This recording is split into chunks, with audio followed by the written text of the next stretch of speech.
All right, everybody. So now we're going to talk about some additional features in Adobe Camera Raw, some more advanced ones. So let's get started. Okay. So I've got a couple images here. I'm going to go ahead and open them up. I'll do that by just going to open in Camera Raw. And as these come up, the first thing I want to talk about was something quite simple, and that is just the crop tool, right? So it's right under the main edit tools suite. So I'm going to click on that. It's going to bring up the crop tool. And so this is a great example of, like, I took this picture, I got this telephone pole on the edge. It's right on the edge.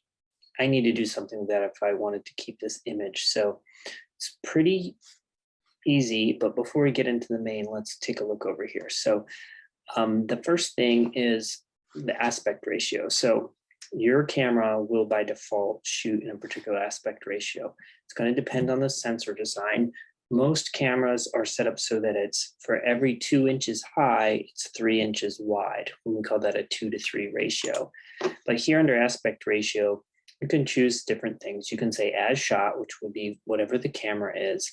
The original, not quite sure what the difference of those two are actually. This should be probably the same. Then you have some others down here, and then you can always just do a custom one if you want. So 1:1 would be like a square. So if I click on this, you'll see this changes to a square format. Or if I changed to a 2:3 or 4:6 ratio, we can see it like this. Now, alongside this, we have a little icon which will rotate the aspect ratio, essentially flip it. So now this is made to be a vertical crop, but if I wanted it to be horizontal, there that is as well. You can lock it if you don't want to change it. But I'm going to just go to this particular camera I'm shooting on is more what we call like a 4/3. So this aspect ratio right here is actually what would fill mine if I came and pulled this all the way out. That's the full frame. So got all kinds of different possibilities, right? 16:9 is going to be more like video screen size. So you can choose that and just go back to as shot. And then you have another. I'll come to this one with a different image, and this one is the angle. And so if you just look at this, you can rotate the angle this way or this way, which seems at first a bit silly. But if you came to an image like this, for example, and you have a clear horizon line, there's a little tool here that's called the straighten tool. And you could either adjust this, and you have the little grid that pops up automatically to help you like make it exact, because if you're like me, I'm never perfectly level often. I'm a little bit off, and so this will help you re-level your image. But another way to do this is just to hold, click on this little tool. It's called the straighten tool, and you can basically draw a line across where you want that to be. So I might draw it from horizon, right along my horizon line, and then it will just automatically adjust it. Now I've kind of got it right. So let me draw this a little crooked, and then let me come back. So you can see what I mean here. And see, now it's going to make it correct. And of course, now you see here, it's also a little bit small. So if I may have to force it back out, and I may have to play around with the little edges here, but overall pretty good, and able to kind of maximize, crop it the minimal amount in this case. But now just getting into this a little bit, you just pull on the edges as you like, and if you have an aspect ratio here already set, then it's going to just adjust the height and the width. If you wanted it to be totally custom, and maybe that's what, or no, it's not what original is. If you want it to be totally custom, I guess you can come here, change it. I believe that we can do, you should be able to crop it as you'd like. So if custom is here, that's it. It's because this was locked. So now you can see when I'm under custom, I can kind of make, I can squish this in either way. I can make a custom one just visually, or I could always come down to this custom option and I could type in a very particular crop if I wanted to get, again, to go back to something like, let's say 5:7 or something, or I should probably do 7:5. So this would be horizontal again, or may not. So hopefully, I always find this thing moves a little bit backwards from the way I want. So sometimes you can just mess around here. It might take you a little bit, but you'll get there. Watch me struggle with it. So that's sort of how these work. You're just supposed to be able to pull them from the corners, and it's supposed to be pretty painless. And when you're ready to execute your crop, then you can double click anywhere in here and it will make that disappear and it will crop it as you'd like. And it also just kind of pulls you back out of the crop. But if you need to go back, you can click on this. You can also click on, you can click on the C button for a quick key to get it back into this mode. The last thing is you have a rotate and flip here, which is nice. So if you wanted to rotate the whole image on 90 degrees or on edge, you can do that. The other thing is this has a horizontal and vertical flip. So if you wanted to flip this horizontally for some reason, because you like the way it looked that better, you can do that right here in Adobe Camera Raw. Now, a couple other things is, for what it's worth, there's a toggle grid overlay down here on the right, and that just kind of places a grid up here and allows you to visualize a grid over your image, which sometimes may help with alignment purposes. I don't find that very useful, but that is an advanced feature.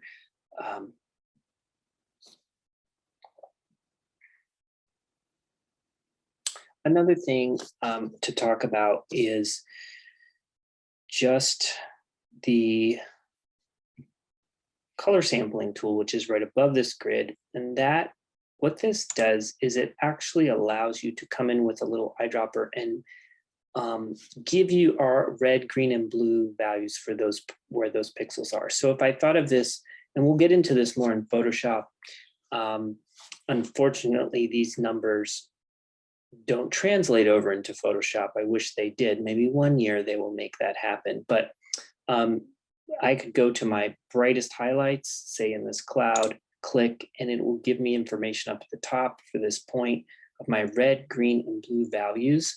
Those are out of 255. So the black or no red would be 0 to full red possible, and the system is 255. So you can see right there, I'm maxed out at red, pretty high on green, not quite as high on blue. Down, I could go down to my black point or my darkest point in my image, say down in this area, and that would give me my readings there. And then you might choose something, try to choose something in the middle. If you have a perfectly monotone or gray, all of these numbers, red, green, and blue, and they're all the same or nearly identical, you will have a gray tone.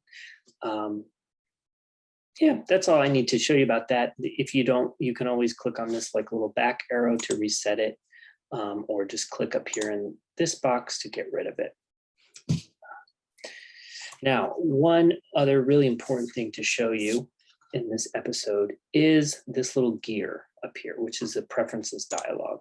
So the preferences dialog allows, it's got 5 different things. And so we'll go through this quickly. There's not too much you have to worry about. General things, most of these are pretty, they got to do with how the zoom, the pan works, the film strip, the panels. This may be the most affect one of the things that you use. This has got to do with all the panels over here on the right, how they open and close, and how much does it try to like fit everything in the field of view, or does it allow you to just keep opening these like little folders and you have a larger strip. So the single default view is, if I open the basic, it opens this, but if I open curves, it opens curves, but it closes basic. So it can still fit everything on one. It doesn't allow me to have multiples open at the same time. So I open one, it closes the other. It's just sort of automatic. It tries to keep everything there, visual. If I instead change this to say multiple, I can open the basic, then I can open curves, I can open details, I can open color mixer and so forth. And you'll notice I have a vertical slider here, so I can slide this up and down and I can move through this however I want. Now you can of course manually close these as you prefer, but that's how that works. So something to know. I think I will change this back to single. And the next, the file handling, we're not going to worry about DNG file handling for now, but this JPEG, HEIC, and TIFF handling, this is important because this is how how you can edit JPEGs or HEICs, which is another format like JPEG that iPhones use, or a lot of mobile phones use now, compared to a raw file. So let me show you how this works. Now, what this means is it says automatically open JPEGs and HEICs with settings. Now, with settings means if it already has some Adobe Camera Raw settings in the metadata of that JPEG image, then it will reopen that image automatically if you click on it into Adobe Camera Raw. If it's never been opened in Adobe Camera Raw, it will just open it directly into Photoshop. So your choices are that, disable all support, don't allow yourself to open up JPEGs or HEICs, or automatically open all supported JPEGs and HEICs. So this is a little bit about preference, but I'm going to go, this is the default setting. I'm going to show you what this means. So if I go for a minute back, I'm going to click done here. If I come back into this bridge, I have a couple images here down here. I have this original capture, which is my raw file format. I have a strange Hasselblad camera, so it says 3 FRs, the raw file format indicator. I made a copy of this in JPEG, and then I have this other copy that's very strange in pink. So what I've done here, and you'll notice in Bridge, this pink one has a little indicator of those sliders, or like a hamburger, kind of like a hamburger stack. That means that I've already made adjustments to it, right? So any image you see like down here, this image, I've edited it. This is a raw file format, but I've edited it, made adjustments, and I've also cropped it. So it's trying to show you some previous work done. So this JPEG I've never opened in Adobe Camera Raw before. So if I double click on it, it's telling me something about a color profile mismatch. We'll just click OK. It automatically opens this right into Photoshop. Okay, so let me close Photoshop down. This one I've edited once, and to make it these crazy colors in Adobe Camera Raw. So if I double click on this one, it will reopen in Adobe Camera Raw. Now, that's what with settings means. Previously, I've made some edits in here, so it will open it in Adobe Camera Raw by default. Now remember, this image, if I double click on it, goes to Photoshop. But if I want to force it to open in Adobe Camera Raw, I can always just go up and I can say open in a Camera Raw or Command R, and then that will force it into it, even though I've never done it before. So it's your choice if you want to keep this file handling, if you want to say with settings, or if you want to say automatically always do it. If I do that, then it will automatically always do it. Next is performance. It's good to take a look at. I don't usually adjust this. It shows you where your Camera Raw cache is. It allows you to purge it if you want to get rid of it. If you're running low on memory, that might be a good way to purge some memory. It also talks to you about using a graphics processor if you have one on board. So in this case, I have this AMD Radeon Pro Fancy Wancy, and it's utilizing that to help me speed up my graphics.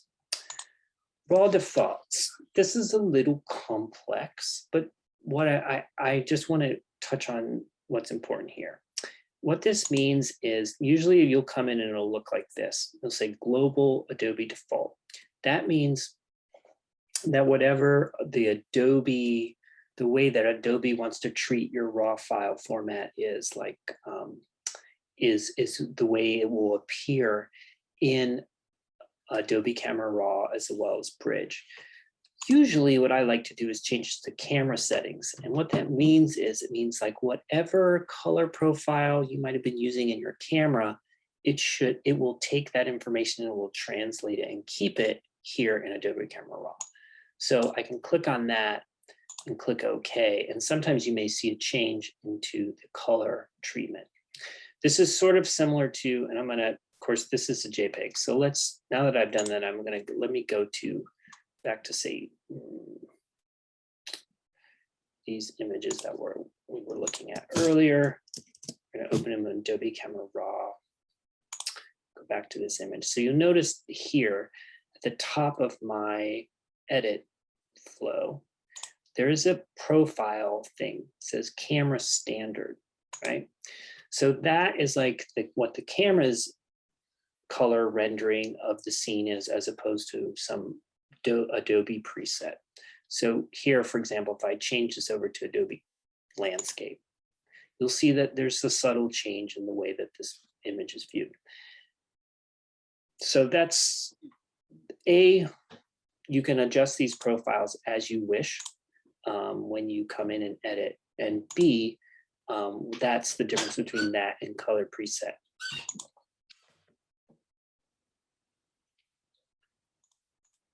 So that's Camera Raw defaults. And the last is your workflow. So when we get to working in Photoshop, this becomes important. So you might as well take a look at this.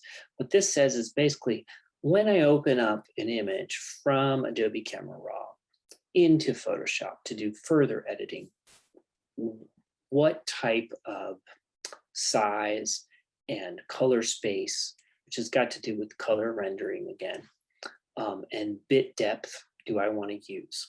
So color space, Adobe RGB 1998 is good.